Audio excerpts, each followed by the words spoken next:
আমি আমার স্ত্রীকে দুজন সাক্ষীর সামনে হানাফি মাযহাব অনুযায়ী বিবাহ করি। তো আমার পরিবার রাজি থাকলেও আমার স্ত্রীর পরিবার এই বিয়েতে রাজি না। তো আমার স্ত্রীকে তার পরিবার জোরপূর্বক তালাক দিতে বাধ্য করে এবং সে মেসেজে আমাকে 3 তালাক দেয়, কিন্তু আমি বিবাহের সময় তাকে কোন তালাকের অধিকার দেই নাই। অতএব আমার প্রশ্ন, সে কি অন্য পুরুষকে বিয়ে করতে পারে কিনা? বিয়ে করছেন তখন দরকার হয় নাই, এখন তালাক খায়া মাসালা জিজ্ঞেস করতে আইছেন। এত সহজ? এটা লিখিত লেখেন, কোন ফতোয়া বিভাগে যান, কোন মুফতির কাছে যান, ডিটেইল বলেন।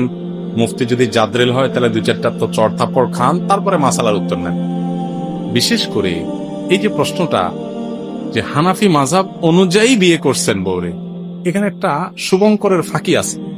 এই জন্য আমি কথাটা বলছি আরো বেশি।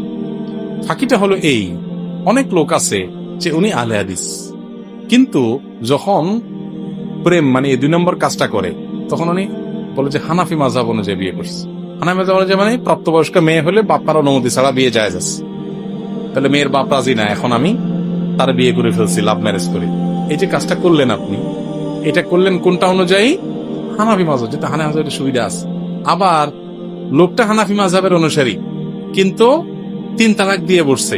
এখন বলে আহলে হাদিস মত অনুযায়ী, ওলামাদের মত অনুযায়ী 3 তালাকে 1 তালাক হয়, অতএব আমি আহলে হাদিস মতটা গ্রহণ করলাম। তো বিয়ের সময় হানাফি, তালাকের সময় আহলে হাদিস। এরকম সুবিধাবাদী কিছু মানুষ আছে না? নাই, বহু আছে। আমার কাছে অনেক লোক ধরা পড়ছে এরকম। আমি জিজ্ঞেস করি, ভাই আপনি ফ্যামিলিগত ভাবে, আদর্শিক ভাবে আপনি কি আহলে হাদিস না হানাফি পড়েন? এরকম ধরা পড়ছে বহু লোক আমার, যে সুবিধার জন্য উনি কোন একটা বিশেষ মাসআলা বিপরীত মতের লোক হয়ে গেছেন। একটু ইনভেস্টিগেশন করলে, কয়েকটা প্রশ্ন মানে ঘাটাঘাটি করলে এরপরে ধরা পড়ে যে উনি আসলে সুবিধা দিচ্ছেন। ভাই এগুলো তো নফসের এবং প্রবৃত্তির পূজা, এগুলোর কারণে গুনাহ হবে, এগুলো জায়েজ নাই।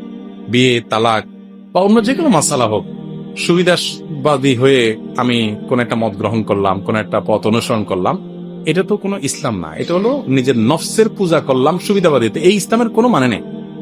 বিধায় ব্যাপারগুলোতে সাবধান হতে হবে। এই সমস্ত মাসআলা, বিশেষ করে তালাক হয়েছে কি হয় নাই, এগুলো মুফতিদের কাছ থেকে ডিটেল জেনে ইন্ডিভিজুয়াল কেস সম্পর্কে জেনে নেবেন। সংক্ষিপ্ত প্রশ্ন উত্তরের ভাষণে এগুলো উত্তর জানা কঠিন, কারণ অনেকগুলো প্রশ্নের পিঠে প্রশ্ন থেকে যায়, ভেতরে অনেক কথা থেকে যায়, উত্তর সঠিক নাও আসতে পারে। এই জন্য এগুলো আমরা উত্তর দিতে চাই না।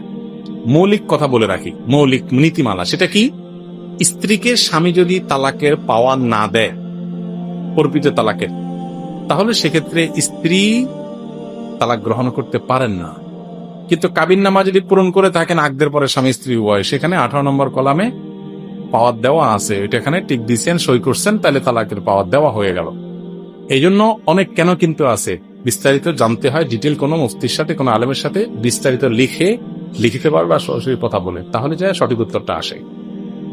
আবার অনেক সময় দেখা যায় যে অর্পিত তালাকের পাওয়ার পাইছেন, তারপরে স্ত্রী এমন ভাবে বলছেন যে তালাক হয় না, এই জন্য কি বলছে, শব্দগুলো কি, এগুলো অনেক ইম্পর্টেন্ট থাকে। এই জন্য এই মাসালাগুলো ইন্ডিভিজুয়ালি জানাটা অনেক নিরাপদ, সেটা জেনে